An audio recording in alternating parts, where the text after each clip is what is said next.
Hi friends, ಹೇಗಿದ್ದೀರಾ? ಪ್ರತಿನಿತ್ಯ ತಪ್ಪದೇ ಧ್ಯಾನ ಮಾಡ್ತಾ ಇದ್ದೀರಾ? ಯಾಕಿಷ್ಟು ಭಯ, ಯಾಕಿಷ್ಟು ದ್ವೇಷ, ಯಾಕಿಷ್ಟು ಚಿಂತೆ? ನೀನು ಈ ಭೂಮಿಗೆ ಬರುವಾಗ ಏನು ತಗೊಂಡು ಬಂದಿದೀಯಾ ಅಂತ ನೀನು ಕಳ್ಕೊಳ್ಳೋಕ್ಕೆ? ಇಲ್ಲಿ ನಿನ್ನದು ಅಂತ ಏನಿದೆ ಅಂತ ನೀನು ತಗೊಂಡು ಹೋಗಲಿಕ್ಕೆ? ನೀನು ಬರುವಾಗ ತಂದಿದ್ದೂ ಇಲ್ಲ, ಇದ್ದದ್ದು ಕಳ್ಕೊಳ್ಳೋದು ಇಲ್ಲ, ಹೋಗಬೇಕಾದ್ರೆ ತಗೊಂಡು ಹೋಗೋದು ಇಲ್ಲ. ಆದರೆ ನಿನ್ನದು ಅಂತ ಏನಿದೆ? ಖಂಡಿತ ಇದೆ. ಈ ಭೂಮಿ ಮೇಲೆ ಬಂದಾಗಲಿಂದ, ಈ ಉಸಿರು ತಗೊಂಡಾಗಲಿಂದ ಉಸಿರು ಬಿಡೋ ತನಕ ಈ ಸಮಯ ಏನಿದೆಯಲ್ಲ ಅದೆಲ್ಲ ನಿಂದೆ.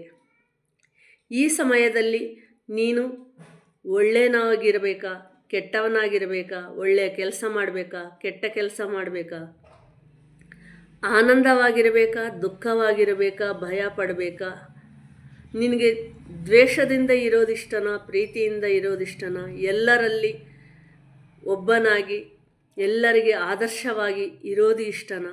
ಇದು ನಿನ್ನ ಕೈಯಲ್ಲಿದೆ. ಪ್ರತಿ ಕ್ಷಣ ಆನಂದವಾಗಿ ಇರು. ಆನಂದ ಯಾವಾಗ ಸಿಗುತ್ತೆ? ತೃಪ್ತಿ ಇದ್ದಾಗ. ತೃಪ್ತಿ ಹೇಗಿರುತ್ತೆ? ಇದ್ದಿದ್ದರಲ್ಲಿ ಜೀವನ ನಡೆಸಿದಾಗ, ನನ್ನದು ಅನ್ನೋದು ಏನೂ ಇಲ್ಲ ಅನ್ನೋ ಸತ್ಯ ತಿಳಿದಾಗ.